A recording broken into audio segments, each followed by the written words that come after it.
बहुत से दोस्त कह रहे हैं कि हमें स्टोरी की समझ नहीं आ रही, पिछले एपिसोड्स कहाँ हैं। तो मैं आपको बता दूं कि पिछले एपिसोड्स का लिंक जो है डिस्क्रिप्शन में डाल दिया है। आप जाकर पिछले वॉल्यूम के एपिसोड्स देख सकते हैं। 1 से 2 एपिसोड देख लें पिछले वॉल्यूम की, ताकि आपको स्टोरी समझ आ जाए। लिंक आपको दे दिया है पिछले वॉल्यूम का डिस्क्रिप्शन में, तो जाएं और देख लें और उस चैनल को भी सब्सक्राइब कर दें। उसके बाद आप यहाँ पे आकर आज का वॉल्यूम देख सकते हैं। अस्सलामुअलैकुम नाज़रीन, इस वीडियो की शुरुआत में हम देखते हैं अतरानोस किले में बाज़ंतीनी सिपाही जंग के लिए तैयार खड़े होते हैं। इसलिए में इमरान तेगन वहाँ पे आता है तो कार्डिनल उससे कहता है उन वैश्य कतलानों पर कोई रहम ना करें जिन्होंने यीशु मसीह की फौज से गद्दारी की। जवाबन इमरान तेगन कहता है कार्डिनल परेशान ना हो, मैं उनका जो हशर करूंगा उससे सलीबियों के तमाम दुश्मनों को खौफ आएगा, लेकिन पहले मैं जानना चाहता हूँ कि उन्होंने गद्दारी क्यों की, उसके पीछे किसी का हाथ था। ये कहते साथ ही वो घोड़े पर सवार होकर वहाँ से रवाना हो जाता है। काई कबीले से उस्मान साहब सिपाहियों के साथ रवाना हो जाते हैं। लोग उन्हें उस्मान साहब जिंदाबाद के नारों में अलविदा करते हैं, जबकि आयशा छुपकर अलचम के खेमे की जानिब देख रही होती है और वो खेमे में आग लगे होने के तस्वुर करती है। आवाजें गूंजती हैं, पानी लाओ, यहाँ आग लगी है। उसके तस्वुर में खेमा पूरी तरह से जल रहा होता है। हर शख्स भाग दौड़ कर रहा होता है। वो अपनी आंखें बंद करती है और फिर खेमे की जानिब देखते हुए कहती है ये जहेज तुम्हारे लिए सुकून नहीं बल्कि मुसीबत लाएगा, यह तुम्हारी जहन्नुम की आग होगी। जंगल में उस्मान साहब सिपाहियों के साथ साथ पर घोड़ा दौड़ा रहे होते हैं और वो सब आगे बढ़ते ही चले जाते हैं। कबीले में कोनूर जाने से पहले तलवार अपने साथ रखने लगता है तो अलाउद्दीन कहता है कोनूर भी ये जिलावतनी के कवानीन है, अपने ओहदे से बर्खास्त होकर अपनी तलवार छोड़ देना है, हुजूर ने ऐसा हुक्म दिया है। तो कोनूर कहता है जैसे अलाउद्दीन साहब का हुक्म हो। ये कहते साथ ही वो तलवार भी दे देता है। बुरहान भी अपनी कमान छोड़ देता है। अलाउद्दीन कोनूर से कहता है मेरी जंगी तरबियत आपने की कोनूर साहब, याद रखे हम भी अफसुर्दा हैं। तो कोनूर कहता है अफसुर्दा ना हूँ, अब कोई फर्क नहीं पड़ता। ये कहते साथ ही वो जरा लेकर जाने लगता है तो अलाउद्दीन फिर से उसे रोक लेता है और अब की बार कहता है कोनूर साहब आप जरा भी छोड़कर जाएंगे। कोनूर लड़खड़ाते हुए वापस पलटता है और जरा भी छोड़ देता है। फिर सबसे कहता है अपना हक माफ कर देना। तो सब कहते हैं हमने माफ किया, अल्लाह आपकी मदद फरमाई। जवाबन कोनूर कहता है अल्लाह आपकी भी हिफाजत फरमाई। लोगों की दुआओं के साथ कोनूर रुखसत हो जाता है। बुरहान सारी चीजें छोड़ देता है और एक खंजर को उठाए हुए कहता है यह खंजर मेरे सरदार का तोहफा था, मेरे सरदार से कह दे कि मुझे बहुत अफसोस है।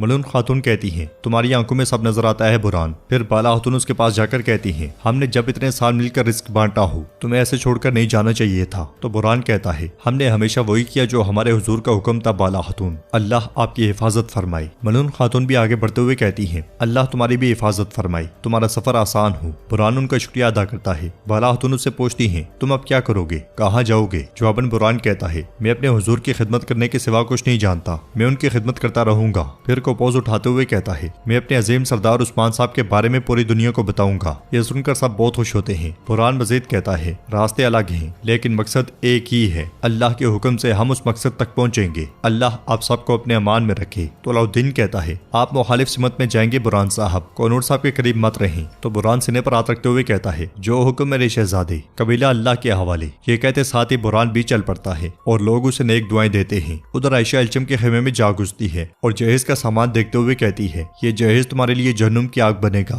ये कहते साथ वो आग उठा लेती है, मगर एकदम से उसे गाजी की आवाज सुनाई देती है जो बकरी के पीछे भागते हुए कहता है तुम मेरी अफ्तारी का खाना बनोगी, रुक जाओ। ये सुनते साथ ही आयशा एकदम से आग रखकर छुप जाती है। देखते ही देखते बकरी खेमे में दाखिल होती है। उसे देखकर आयशा उठने लगती है, मगर गाजी की आवाज सुनकर फिर से छुप जाती है और खेमे में गाजी बकरी को तलाश करते हुए कहता है मैं तुम्हें अफ्तारी में पकाऊंगा, तुम कहाँ छुप गई हो। उसकी आवाज सुनकर आयशा खुद से कहती है ये बच्चा कहाँ से आ गया है। बकरी को तलाश करते करते गाजी उसी जानिब बढ़ रहा होता है जहाँ पे आयशा छुपी होती है। उसे आता हुआ महसूस करके आयशा अपना खंजर निकाल लेती है, मगर गाजी को बकरी पीछे दिखाई देती है तो वो कहता है अच्छा तो तुम यहाँ हो, आ जाओ। मगर इसलिए में आयशा खंजर उसके सर में मारकर उसे बेहोश कर देती है। गाजी जमीन पर गिर जाता है और आयशा आग जहेज में फेंक देती है। पहले एक संदूक में फिर दूसरे में भी आग फैलने लगती है और आयशा खेमे से निकल जाती है। जंगल में काफी देर सफर करने के बाद उस्मान साहब इमरान तेगन तक जा पहुंचते हैं। एक दूसरे को देखते साथ ही वो घोड़ों से उतरते हैं और आगे बढ़ते हैं। इमरान तेगन उस्मान साहब से कहता है सुना है तुम्हारे दो इंतहाई मुतबर आदमी आपस में लड़े उस्मान, मुझे उम्मीद है तुम्हें चोट नहीं लगी होगी, क्या तुम्हारे साथ भी मेरी तरह गद्दारी हुई है। तो उस्मान साहब कहते हैं हमारे बीच कोई गद्दार नहीं है, तुम्हें अपने गद्दारों की फिक्र करनी चाहिए, कतलान के बारे में फिक्र करो। इमरान तेगन कहता है कतलान करीब हैं, मैंने जाल बिछाए हुए हैं। यह सुनकर उस्मान साहब अपने सिपाहियों से कहते हैं जगह संभाल लो, चलो सिपाहियों। यह सुनते साथ ही उनके सिपाही आगे बढ़ जाते हैं और उस्मान साहब के कहने पर इमरान तेगन भी अपने सिपाहियों को आगे भेज देता है। नाजरीन इसके बाद हम देखते हैं कि उमार क्योमास खुद को ढांपे हुए अतरानोस किले में दाखिल होता है और घोड़े से उतरता है तो बेन्यामीन कहता है, क्योमास मुझे लगा था तुम मर चुके हो। तो क्योमास कहता है, मैं मरा नहीं लेकिन जल्दी पकड़ा जाऊंगा।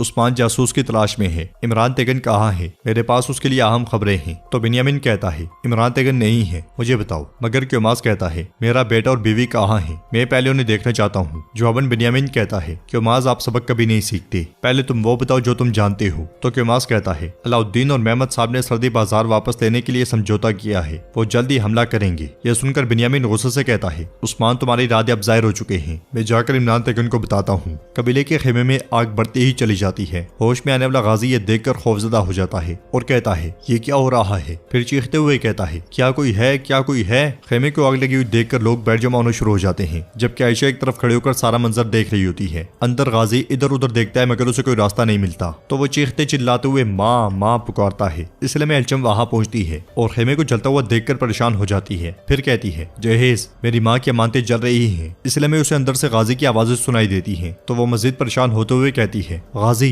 ये कहते साथ ही वो एक कंबल गीला करके उसे अपने ऊपर डाल लेती है और आगे बढ़कर खेमे में घुस जाती है। खेमे के अंदर आग बहुत ज्यादा फैल चुकी होती है और गाजी की जानिब बढ़ते हुए एल्चम का हाथ जल जाता है। बाहर सिपाही मुसलसल आग बुझाने की कोशिश कर रहे होते हैं। वहाँ पे आता हुआ अलाउद्दीन ये देखकर कहता है, ये क्या हो रहा है? तो एक खातून उससे कहती है, हमने गाजी की आवाज सुनी, एल्चम खातूनों से बचाने अंदर चली गई हैं। ये सुनते साथ ही अलाउद्दीन बहुत परेशान हो जाता है। देखते ही देखते सब खातून भी वहाँ पहुंच जाती हैं और ये मंजर देखकर वो सब बहुत परेशान हो जाती हैं। अंदर एल्चम गाजी तक पहुंचकर उसे कंबल के नीचे उठा लेती है और बाहर निकलने के लिए आग से बचते हुए आहिस्ता आहिस्ता आगे बढ़ती है। कुछ देर के बाद खेमे का दरवाजा गिर जाता है और एल्चम गाजी को उठाए हुए खेमे से बाहर आती है। गाजी को देखते साथ ही एल्चम समेत तमाम खवातीन गाजी गाजी कहते हुए उसकी जानिब भाग पड़ती हैं, जबकि एल्चम बाहर पहुंचते साथ ही गाजी समेत गिर जाती है। खवातीन उसे सहारा देती हैं और एल्चम गाजी को उठा लेती है। अलाउद्दीन भी गाजी के पास बैठकर उसकी सूरत हाल का जायजा लेता है और फिर उसे पानी पिलाने लगते हैं। तो गाजी कहता है, मेरा रोजा है। ये सुनकर एल्चम मुस्कुराते हुए कहती है, ठीक है मेरे शेर, तुम्हारा रोजा है। वो दोनों पानी पिलाने के बजाय उसके चेहरे पर डालते हैं। मलून खातून एल्चम के जले हुए हाथ देखकर परेशान हो जाती हैं और कहती हैं, तुम्हारे हाथ जल गए हैं एल्चम। जवाबन एल्चम कहती है, कोई बात नहीं, क्या गाजी ठीक है? जवाबन एल्चम उसे दुआएं देते हुए कहती है, अल्लाह आपका भला करे, मेरे बेटे की जान बचाई आपने, आपका बहुत शुक्रिया। तो एल्चम कहती है, अस्तगफिरुल्लाह, अगर मेरी जगह कोई भी होता तो ऐसा ही करता। मगर मलून खातून कहती है, बिल्कुल नहीं, हर कोई ऐसा नहीं करता। तुमने अपनी जान की भी परवाह नहीं की, लेकिन हमें तुम्हारे हाथों के जख्म देखने होंगे बेटी। फिर आयशा खेमे की जानिब देखते हुए कहती है, सारा जहेज जल गया है, माँ की अमानत थी,